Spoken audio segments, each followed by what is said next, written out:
welcome to another episode of Last Orders, where we take a look at what happened in the market this week and kind of review what we looked at on Monday's episode of Monday Market. So in terms of price action, nothing too wild. We did see a little bit of a fake out to the upside on BTC back on Wednesday. We'll go over that in more detail in a second. If we just quickly take a look at the higher time frame, on the weekly we identified this area of resistance at about 22.8k. Obviously we've got a couple of days left until the weekly close, and it's just keeping its head above it for now. If we go back down to the daily, we said, are we forming the same sort of price action that we saw the week before, where it looked like we were rejecting from a higher time frame resistance before having a next leg up?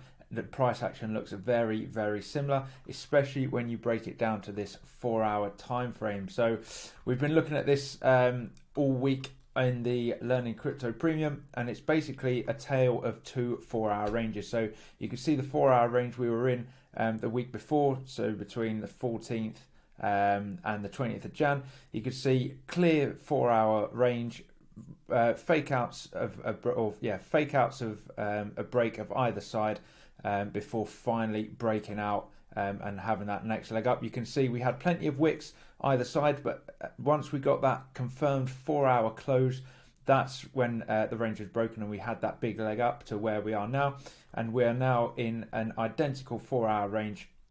Once again, multiple fake outs to either side. The big one, as we just mentioned, came on Wednesday. I believe that may have been due to the Tesla earnings, not so much the earnings themselves, but basically the report that said that their crypto holdings were unchanged, so they hadn't sold anything like that. Caused a bit of a spike, but if you take a quick look at the 1 hour, it came immediately back down, which then caused the 4-hour candle to close within the range again. So as I say, we didn't get that confirmed 4-hour candle close above, which means we are still range bound. Again, multiple attempts to break either side, still going nowhere. So this 4-hour range, I believe, is key to where we go next. I think we get a violent breakout one way or the other. Classic sitting on the fence, but at the end of the day, it's a coin toss. It's going to go either way. I'm just keeping my eye on this, and whichever side gets broken, I believe we're going to make a fast move in that direction. If we break above, then we're probably heading towards 25k. Break below, we're probably heading back into this range at around sort of 21 to 20.5k. So be very interesting to watch and see what happens with that. If we take a look at Ethereum, Ethereum is also fairly range bound. You can see it's bouncing in between these two levels of daily support and resistance. So support at 1516 and resistance around 1656.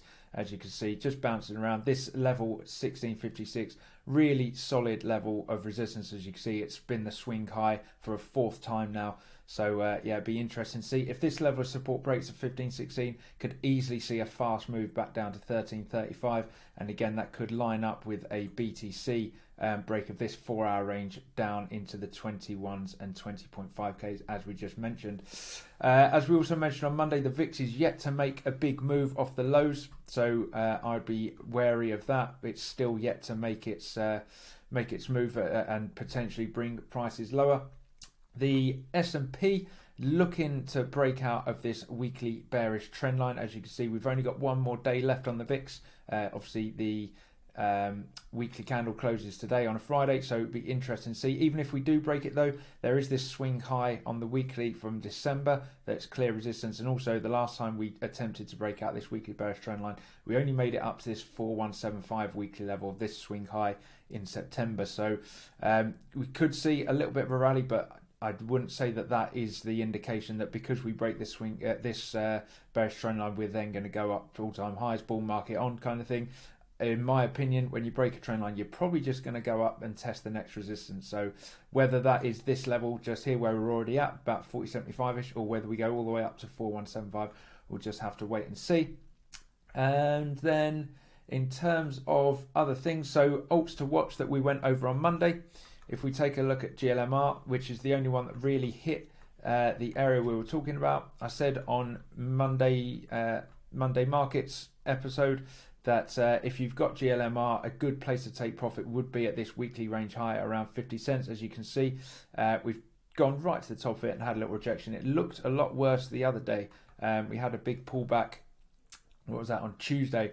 So as I say, good place to take profits, and then potentially rebuy back at this weekly mid-range. So again, we'll see what happens next week, but that is definitely in a take profit resistance zone in my personal opinion. Weekly range high, clearly defined range, resistance until proven otherwise.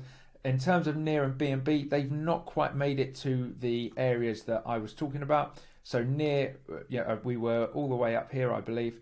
And I was saying another sort of 10% day, because it was up about 9-10% on Monday when recording the video, which was why I included it. So yeah, I said another 9 to 10% move is going to take us into this weekly area of resistance, a good take profit zone. Still obviously valid if and when we get up there, but we're not getting there as early or as soon as I thought. So maybe a target for later on. In fact, it's looking a little bit leggy, a little bit tired, potentially a pullback. If we do get a pullback, I would be looking around this level here, about $1.83, for a potential bounce. So keep an eye on that. And in fact, if you just look left, you can see that is previous support as well, all the way. In fact, we can just put it just there and you can see clear level there. So $1, about $1.88, 83, somewhere around that area. In terms of BNB, we're still waiting for that as well to hit its weekly range high. I say if we get up to this sort of 330, 340 area, that again, if you're holding BNB from lower, that'd be a good place to take profits. Still waiting for it to get up to that range high. So plenty of things to keep an eye on for going into next week as well. In terms of what happened this week, just final little roundup. Earnings, nothing major, some good, some bad, bit of a mixed bag.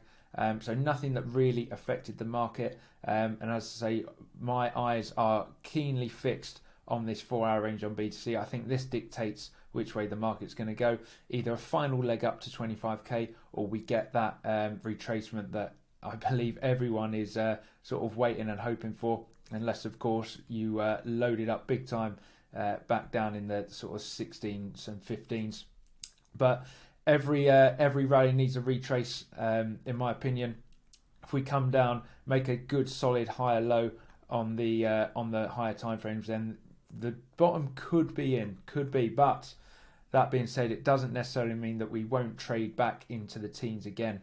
It's all time will reveal all. So let's just see what happens. We're at a weekly area of resistance on BTC. Keep an eye on that 4-hour range.